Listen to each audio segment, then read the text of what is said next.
পূর্ণতার গল্পেও কখনো কখনো আক্ষেপের অনুকাব্য থাকে, আবার গল্পের টুইস্টে সেখানে স্বস্তির বাতাবরণও খুঁজে পাওয়া যায়।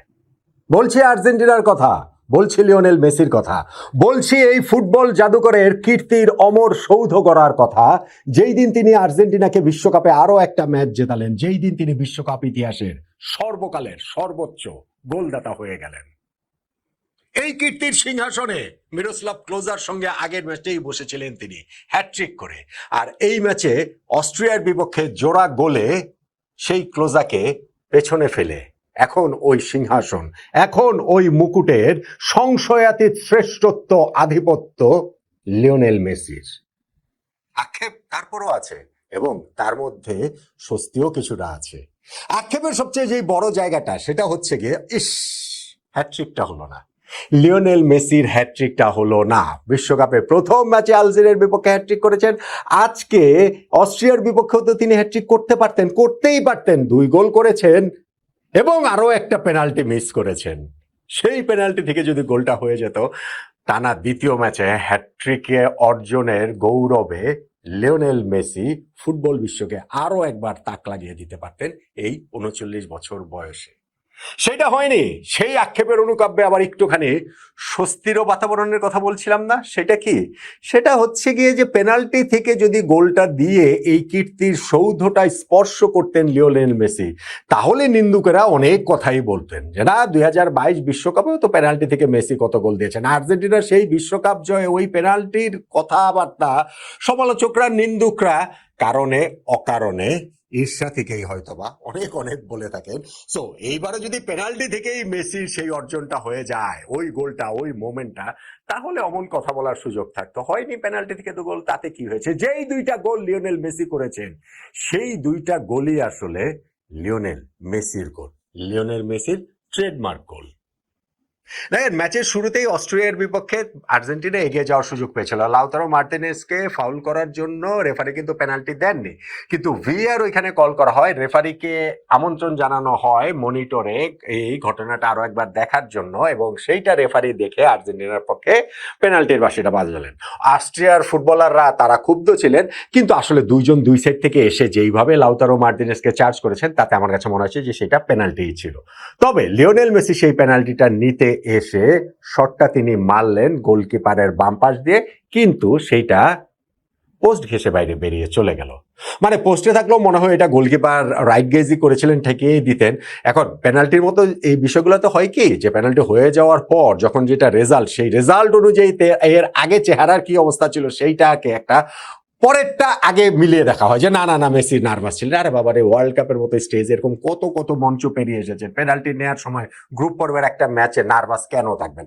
ঠিক আছে, মিস হয়ে গিয়েছে, কিন্তু সেই মিসটা তিনি পুষিয়ে দিয়েছেন কিভাবে? যেমন ফার্স্ট হাফটাতে, হ্যাঁ এটা বলতে হবে যে মেসি যেটা বেস্ট ম্যাচ ছিল তা না, আর্জেন্টিনার যে বেস্ট ম্যাচ ছিল তা না।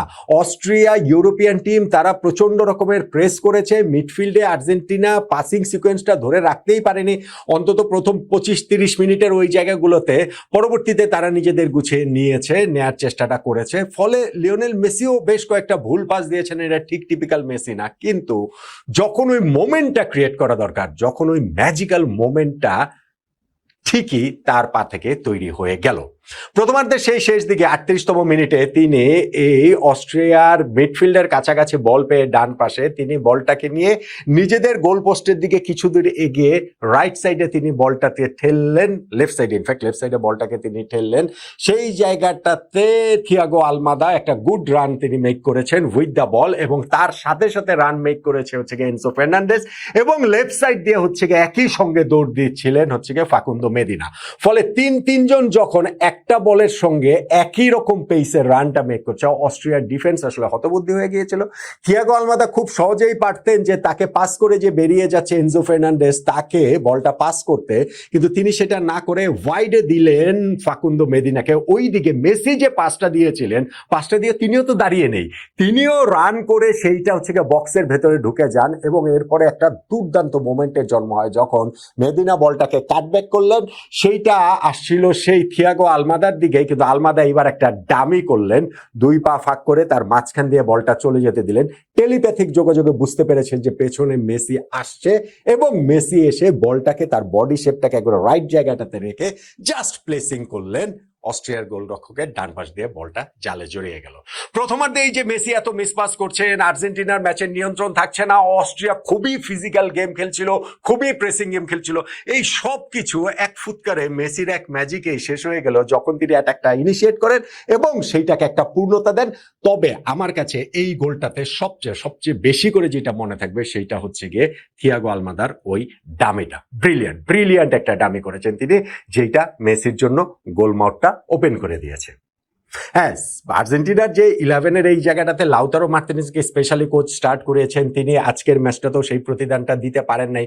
আমি নট শিওর যে পরের ম্যাচেও তিনি স্টার্ট করবেন নাকি হুলিয়ান আলভারেজকে খেলাবেন। তবে আর্জেন্টিনা এইখানটাতে সেকেন্ড হাফের শুরুতেই কত 12-15 মিনিটের মধ্যেই যখন ক্রিশ্চিয়ান রোমেরোকে তুলে নেয়, তার ফিজিক্যাল ফিটনেসটাও কিরকম ওইটা নিয়ে একটুখানি, না কোনো ব্যথা পান নাই, কিন্তু একটুখানি সংশয় জায়গায় তৈরি হয়, কারণ সেকেন্ড হাফের এই 12 মিনিটের মধ্যে তুলে নেবেন কেন ক্রিশ্চিয়ান রোমেরোকে। তারপরে ওতামেন্দি এসেছেন, সেই জায়গাটাতে কোনো সমস্যা হয়নি। বিচ্ছিন্ন কিছু যেন অস্ট্রিয়াও আসলে পেয়েছে, তবে সেইগুলো আর্জেন্টিনাকে কখনো থ্রেট করার মতো ওই রকম অর্থে ছিল না। বরং আর্জেন্টিনাও যে সুযোগগুলো পেয়েছে সেই সুযোগগুলো কাজে লাগাতে পারছিল না। আর ধরেন 1 গোলের লিড সবসময় রিস্কে, 1 গোলের লিডটা তো যে কোনো মুহূর্তেই সেইটা আসলে যে কোনো কিছুই হতে পারে। সেকেন্ড গোলটা ভীষণ রকমের প্রয়োজন ছিল, এবং লিওনেল মেসি যে পুরো ম্যাচটা খেলবেন, প্রথম ম্যাচটাতে কিন্তু মেসিকে পুরো ম্যাচটা কোচ খেলাননি। এই ম্যাচটাতে কিন্তু কোচ হয়তো বা মেসির ফিটনেস লেভেলও আগের চেয়ে ভালো হয়েছে, এবং মেসিকে তুলে নেওয়াটাও তিনি আসলে এফোর্ড করতে পারছিলেন না হয়তো বা লিওনেল স্ক্যালোনি, যেই কারণে মেসিকে মাঠে রেখেছিলেন, এবং সেই মাঠে রাখার প্রতিদানটাও পেয়ে গেলেন ইনজুরি টাইমে সেকেন্ড গোলটার মাধ্যমে। এবং এই অ্যাটাকটাও শুরু করেছেন লিওনেল মেসি, রাইট সাইড থেকে বল নিয়ে তিনি যেটা পাসটা দিয়েছেন ক্রসফিল্ডে বক্সের মধ্যে, লাউতারো তো না, হুলিয়ান আলভারেজকে গোলকিপারকে 1-on-1 পেয়ে গেছিলেন। আসলে হুলিয়ানের ওইটা গোল করা উচিত ছিল, সেইটা তিনি গোল করতে পারেনি, বলটা রিবাউন্ড হয়ে যে চলে আসলো, সেইখান থেকে মেসির কাছে বলটা গেল, এবং মেসিরও প্রথম প্রচেষ্টাটা হচ্ছে গিয়ে ঠেকে গিয়েছিল। তবে দ্বিতীয়বার বলটা যখন আবার তার কাছে রিবাউন্ডে আসে, ফলো আপে কিন্তু তিনি প্রায় ব্যালেন্সটা রাখতে পড়ে যেতেও যে শটটা তিনি করেছেন সেইটা কিন্তু অস্ট্রিয়ার জালে জড়িয়ে গেল। একদম লাস্ট মোমেন্ট ইনজুরি টাইমেও সেকেন্ড আরেকটা গোল লিওনেল মেসি পেয়ে গেলেন। তার মানে আর্জেন্টিনার ওই 2টা ম্যাচ যে এই ওয়ার্ল্ড কাপে এখন পর্যন্ত খেললো, সেইখানটাতে আলজেরিয়ার বিপক্ষে 3-0 গোলের জয়ও 3টা গোল মেসির, এই অস্ট্রিয়ার বিপক্ষে 2-0 গোলের জয়ে 2টা গোল মেসির। এই ম্যাচটাতে হ্যাটট্রিকটা হতেও পারতো, শুরুতে পেনাল্টি মিসের কথা বলছে, আর একদম শেষ দিকে একটা ফ্রি কিকও একটুর জন্য বাইরে দিয়ে চলে গেছে, তা না হলে টানা 2 ম্যাচে লিওনেল মেসির হ্যাটট্রিকটাই আসলে হয়ে যেত। সেটা হয়নি। তারপরও আমরা একটা জিনিয়াসকে এক্সপিরিয়েন্স করছি, আমরা আসলে বুঝতে পারছি যে আমরা এইরকম যে ফুটবল প্রতিভা, 39 বছর বয়সেও যে তার ফুটবল ক্যারিয়ারের সায়ান্নে এসেও সেই যে ক্যারিয়ারের মধ্য গগনে থাকা সূর্যের মতো যেভাবে তিনি তেজ ছড়াচ্ছেন, এই 39-এর মেসিকে তো সেই 19-এর মেসি 29-এর মেসির চেয়েও অনেক ধারালো লাগছে। ইনফ্যাক্ট 35-এর মেসি, গত বিশ্বকাপে যে মেসি ছিল তার চেয়েও অনেক ধারালো লাগছে। আপনি বলবেন না, 2টা ম্যাচ হয়ে গেছে, 2 ম্যাচে আর্জেন্টিনা 5 গোলের 5টাই তিনি করেছেন, হ্যাটট্রিক করেছেন, 2 গোল করেছেন, এবং এই বিশ্বকাপে একটা বিষয় বোধহয় এই ম্যাচ পরে আগে থেকেও হয়তো অনেকখানি ছিল, তবে 2টা ম্যাচ হওয়ার পর বোধহয় আরেকটু জোর গলায় এটা বলাই যায়, আর্জেন্টিনা যদি এইবারের বিশ্বকাপ জেতে, তাহলে জেতার তো one of the main contender, obviously এই জয়ের মাধ্যমে তারা নকআউট পর্ব নিশ্চিত করে ফেললো, তাহলে এই বিশ্বকাপেরও golden ball surely Lionel Messi জিতবেন, গোল্ডেন বুট সেইটাও প্রবাবলি লিওনেল মেসি জিততে যাচ্ছেন। মেসির এই ফর্মটাই আর্জেন্টিনার টানা 2য় বিশ্বকাপ জয়ের সবচেয়ে বড় রসদ বলে প্রথম ম্যাচে যেমন মনে হয়েছিল, 2য় ম্যাচে তো সেই একই জিনিসই তো মনে হলো, তাই না?